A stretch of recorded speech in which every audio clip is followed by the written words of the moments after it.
Hello, ഇന്നത്തെ വീഡിയോയിൽ ഞാൻ എങ്ങനെയാണ് ഫോട്ടോ ഫ്രെയിം സെറ്റ് ചെയ്യുന്നതെന്നും അതിൻ്റെ പാക്കിംഗ് എങ്ങനെയാണെന്നുള്ളതുമാണ് കാണിക്കാൻ പോകുന്നത്. ഇപ്പോൾ ഞാനിവിടെ എടുത്തിരിക്കുന്നത് A5 സൈസിലുള്ള ഫ്രെയിമാണ്. A5 എന്ന് പറഞ്ഞാൽ നമ്മളൊരു A4 പേപ്പർ ഇല്ലേ, അതിൻ്റെ ഹാഫായിട്ടാണ് A5 വരുന്നത്. എനിക്കൊരു ഗിഫ്റ്റ് ഹാമ്പർ ചെയ്യാൻ വേണ്ടിയിട്ട് ഓർഡർ ഉണ്ടായിരുന്നു. അതിൻ്റെ കൂടെ ഇൻക്ലൂഡ് ചെയ്യാൻ പറഞ്ഞ ഫ്രെയിമാണിത്. ഫ്രെയിം മേക്കിംഗ് മാത്രമല്ല, ഹാമ്പർ നമ്മൾ എങ്ങനെയാണ് സെറ്റ് ചെയ്യുന്നതെന്നുള്ളത് കൂടി ഞാൻ വീഡിയോ എടുത്തിട്ടുണ്ട്. അത് നമുക്ക് അടുത്തൊരു വീഡിയോയിൽ കാണിക്കാം. പിന്നെ നിങ്ങൾ ആദ്യമായിട്ടാണ് എൻ്റെ ചാനൽ കാണുന്നതെങ്കിൽ ഒന്ന് സബ്സ്ക്രൈബ് ചെയ്ത് സപ്പോർട്ട് ചെയ്തേക്കണേ. അപ്പോൾ ഫസ്റ്റ് തന്നെ നമുക്ക് ഈ ഗ്ലാസ് ഒന്ന് ക്ലീൻ ചെയ്തെടുക്കണം. ഒരു ക്ലോത്ത് വെച്ചിട്ടോ അല്ലെങ്കിൽ ഏതെങ്കിലും ഒരു പേപ്പർ വെച്ചിട്ടോ നന്നായിട്ടൊന്ന് ക്ലീൻ ചെയ്തെടുക്കുക.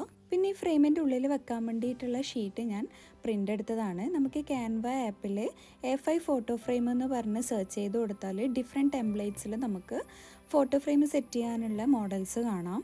അതിൽ നമുക്ക് ഇഷ്ടമുള്ള ഫോട്ടോ സെലക്ട് ചെയ്തിട്ട് അത് ഒന്ന് നമുക്ക് പ്രിൻ്റ് ചെയ്യാൻ വേണ്ടി കൊടുത്താൽ മതി. അപ്പോൾ നമ്മുടെ ഫ്രെയിം ഇവിടെ സെറ്റ് ആയിട്ടുണ്ട്. പിന്നെ ഞാനിതിൻ്റെ കുറച്ച് ഫോട്ടോസും വീഡിയോസൊക്കെ എടുക്കുക ചെയ്തിട്ടുണ്ടായത്.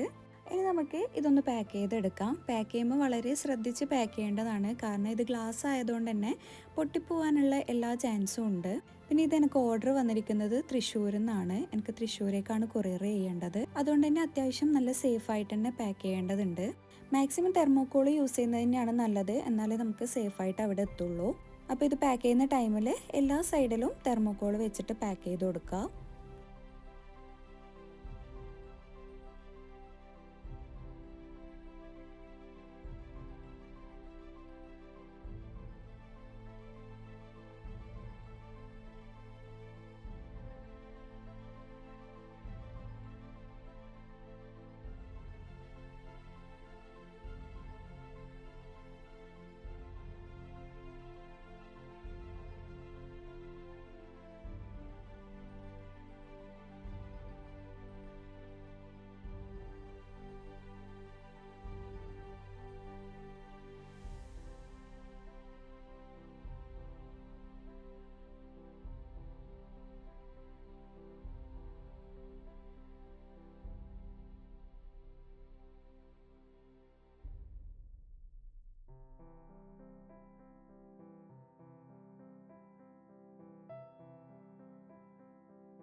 അത് നമ്മൾ എല്ലാ സൈഡും തെർമോക്കോൾ വെച്ച് ഒട്ടിച്ചു കൊടുത്തിട്ടുണ്ട്.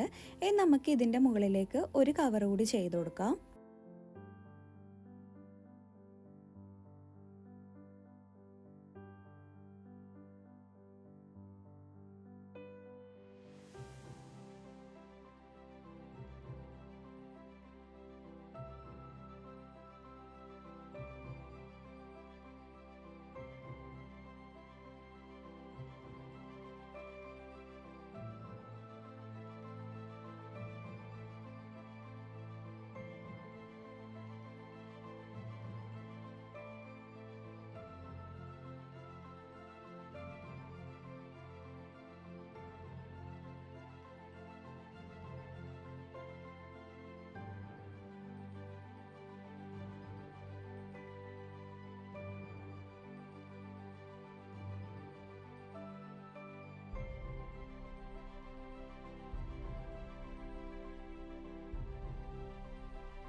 അപ്പോൾ നമ്മുടെ പാക്കിംഗ് എല്ലാം ഇവിടെ കഴിഞ്ഞിട്ടുണ്ട്. ഇനി ഇത് നമുക്ക് അഡ്രസ്സ് എഴുതിയിട്ട് സെൻഡ് ചെയ്യുകയോ വേണ്ടോ. ഇത് മാത്രമല്ല, നമുക്കൊരു ഗിഫ്റ്റ് ബോക്സ് കൂടി ഉണ്ടെന്ന് പറഞ്ഞില്ലേ, അതും കൂടി ഉണ്ട്. അപ്പോൾ ഇത്രയേ ഉള്ളൂ വീഡിയോ. ഇഷ്ടപ്പെട്ട ലൈക്കും ഷെയറും സബ്സ്ക്രൈബൊക്കെ ചെയ്ത് സപ്പോർട്ട് ചെയ്യുക. നെക്സ്റ്റ് ഒരു വീഡിയോയിൽ കാണുന്നത് വരെ ബായ്.